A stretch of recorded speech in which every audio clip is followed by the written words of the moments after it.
Oui, ben moi j'ai un diplôme Voilà. de menuisier du bâtiment et d'agencement, Voilà. et donc j'ai très peu travaillé en réalité, Oui, plus pour moi-même. Après, ben, j'étais 2 ans artisan sellier tapissier, oui, voilà, et en autodidacte, hein, je me suis formé tout seul. Moi je suis un manuel, hein, voilà. d'accord. Je travaille aussi bien le métal, je travaille dans pas mal de boîtes, j'aime bien toucher à plein de choses pour apprendre plein de choses. D'accord.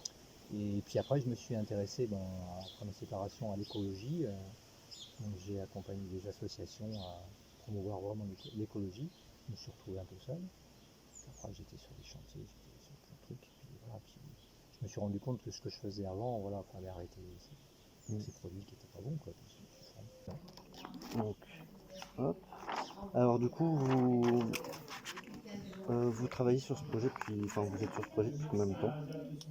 Je dois avoir commencé fin 2008. Et combien de citoyens à être sur ce projet, à vouloir développer On va cet dire équipement? pour l'instant pour 3 habitations, 3 habitations et l'objectif est de 12. 12 habitations. Très bien. Avec des gens qui se greffent à côté aussi. Là, on a un associé avec son fils Quentin qui vont arriver la cour en juillet, qui vont trouver un logement, mais qu'eux n'habiteront jamais sur le lieu parce qu'ils n'ont pas les finances pour acheter un terrain et construire, mais qui vont venir développer des choses sur les jardins, voilà, travailler avec nous.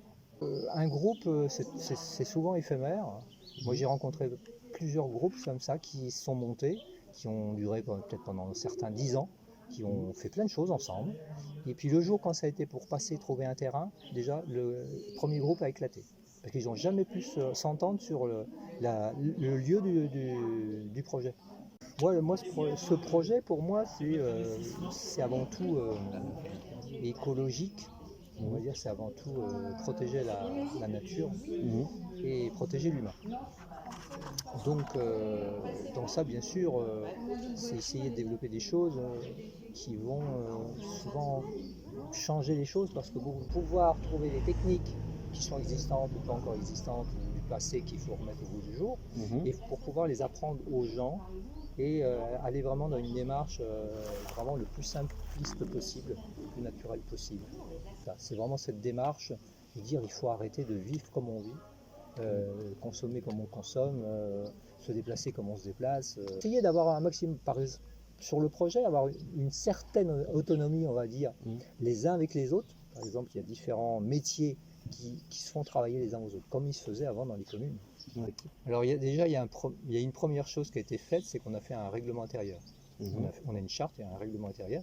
Donc tout ça est au niveau du notaire. Quand on achète un terrain, on signe ces documents. C'est ça. Puis après, bien l'intuition. C'est l'intuition qui va faire le plus gros.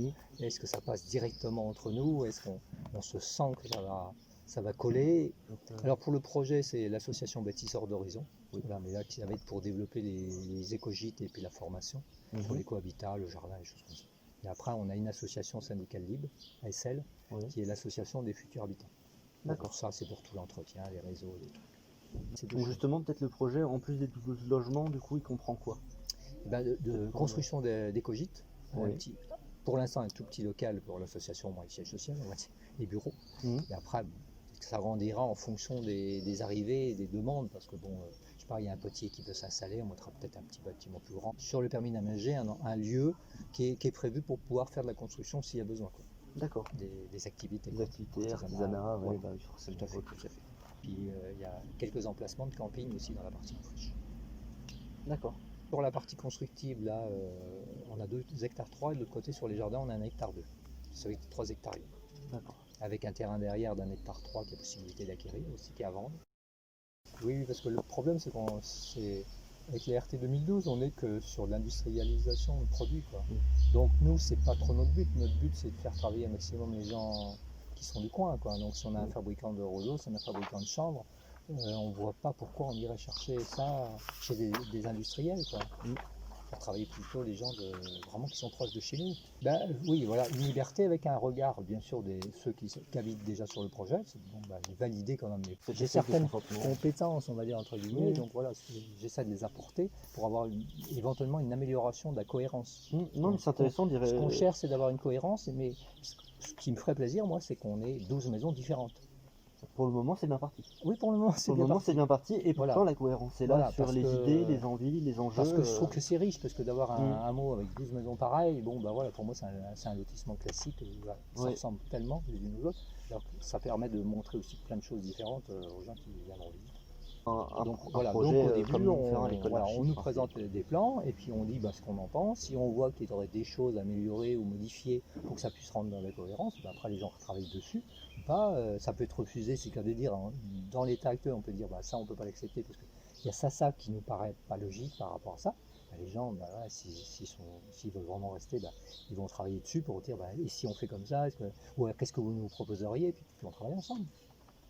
très C'est bien. apporter nos compétences à chacun et aider les autres à que ça puisse s'intégrer, puis qu'ils puissent intégrer le projet. C'est ça, de toute façon, chaque personne qui arrive a des compétences. Je vois comme Jean-Marie, lui il arrive, il est dans la géobiologie, donc c'est vrai qu'il nous apporte toutes ces connaissances-là. Mm. Sur le terrain, tout de suite il est à regarder s'il n'y a pas des réseaux d'eau qui passaient, plein de choses. Donc on s'apporte les uns aux autres, et là, au bout d'un moment, on devient riche parce qu'on a fait de la formation. À mettre en place, nous, je sais que maintenant le plus difficile, c'est à trouver des gens qui veulent s'intégrer ici dans une commune comme ça, beaucoup pour le travail, parce que des fois, les gens préféreraient être à côté de plus grandes villes, des choses comme ça.